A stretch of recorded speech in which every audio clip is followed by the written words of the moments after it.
Hello everyone, and welcome back to the channel.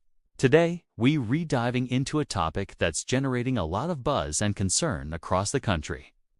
Canada's potential employment crisis in 2025. We've all seen the headlines and heard the whispers. But what's really going on behind the numbers? Is a major economic storm brewing, or are we just experiencing some turbulence? Let's break it down together. First, let's set the stage. For the past couple of years, Canada's job market has been a story of contradictions. On one hand, we've seen record low unemployment rates in some sectors, a phenomenon often described as a workers' market. Companies were scrambling to find talent, offering higher wages and better benefits. But on the other hand, a different narrative has been quietly unfolding. Rising interest rates, inflation, and a global economic slowdown have been putting immense pressure on businesses, big and small. This is the crucial backdrop for understanding what might be coming in 2025. One of the biggest factors at play is the Bank of Canada's aggressive campaign to curb inflation. By raising interest rates, the central bank aims to cool down the economy. While necessary to control rising prices, this has a direct impact on employment. Higher borrowing costs mean businesses are less likely to expand, invest in new projects, or hire new staff. For many companies, especially in construction, manufacturing, and even the tech sector, it means tightening their belts. We're already seeing reports of hiring freezes and layoffs, and many economists believe this trend will accelerate as we head into 2025. The delicate balance is trying to slow the economy just enough without tipping it into a full-blown recession, a task often described as a soft landing. But the runway for that soft landing seems to be getting shorter. Now, let's talk about the mismatch between skills and jobs. This is a problem that existed long before the current economic uncertainty, but it's becoming more critical. There's a growing gap between the skills employers desperately need and the qualifications of the available workforce. Think about it. The demand for digital skills, green energy expertise, and advanced healthcare roles is skyrocketing. However, our training and education systems are struggling to keep up with this rapid pace of change. So, we have this strange situation where there are thousands of unfilled jobs in specific high-skill sectors, while at the same time, people in other industries might be facing job insecurity. This isn't just about not having enough workers. It's about not having enough workers with the right skills for the jobs of tomorrow.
If we can't properly integrate and support these new Canadians, our immigration strategy could inadvertently add pressure to the job market instead of relieving it.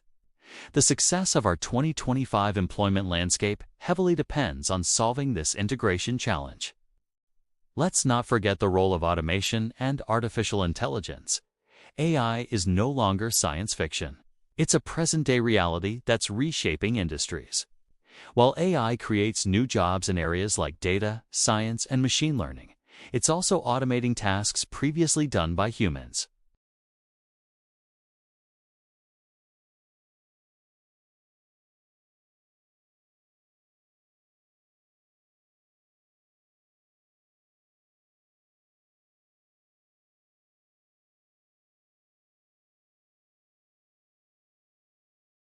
The question for 2025 is, are we providing enough accessible and affordable training opportunities for people to make this transition?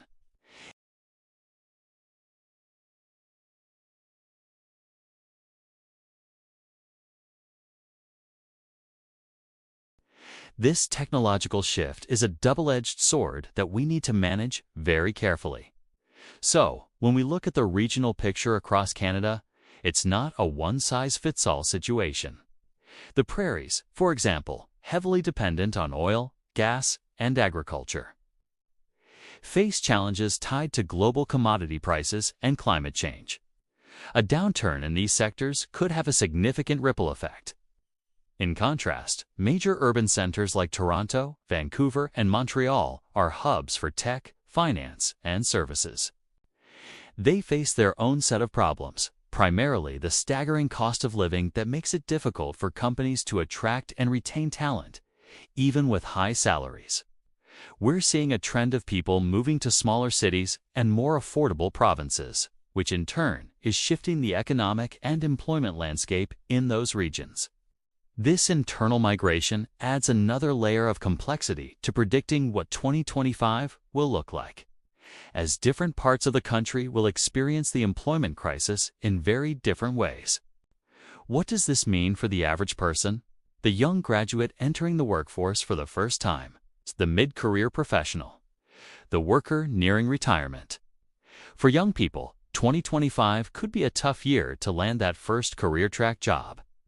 Competition might be fierce, and they may need to be more flexible, perhaps taking on internships or contract work to gain experience. For those already in their careers, the focus should be on continuous learning and adaptability. What skills are in demand in your industry? Are there certifications or short courses you can take to make yourself more valuable? It's about being proactive rather than reactive. The era of staying in one job for 30 years is long gone. The new reality is a career built on a portfolio of evolving skills and experiences. So, what are the potential solutions? What can be done to navigate these choppy waters? From a government perspective, policies need to be multifaceted. This includes investing in targeted reskilling programs that align with future job demands. It means streamlining the process for foreign credential recognition so newcomers can contribute their expertise faster. And crucially, it requires a comprehensive strategy to tackle the housing crisis.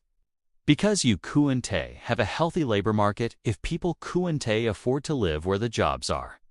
For businesses, the focus should shift towards investing in their current employees. Upskilling your own team is often more cost-effective than hiring new talent.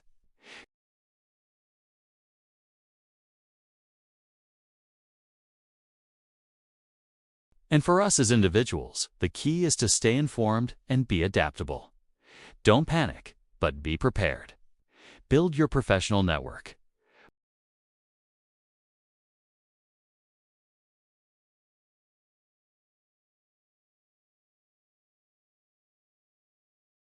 The future of work is changing, but that change also brings new opportunities for those who are ready to seize them. The idea of an employment crisis sounds scary, but it's really a signal that our economy is undergoing a major transformation. In conclusion, the prospect of an employment crisis in Canada in 2025 is not a certainty, but a very real possibility driven by a combination of high interest rates, a skills mismatch, immigration pressures, and technological disruption. It's a complex issue with no easy answers. The path forward requires a coordinated effort from government, businesses, and individuals. We need smart policies, forward-thinking business strategies, and a personal commitment to lifelong learning. By understanding these interconnected factors, we can better prepare for the challenges ahead and work towards building a more resilient and prosperous future for everyone. Thank you so much for watching. What are your thoughts on Canada's job market? Are you optimistic or concerned about 2025? Let me know in the comments below. I read every single one. And if you found this video informative, please give it a thumbs up and subscribe to the channel for more deep dives into the issues that matter. See you in the next one.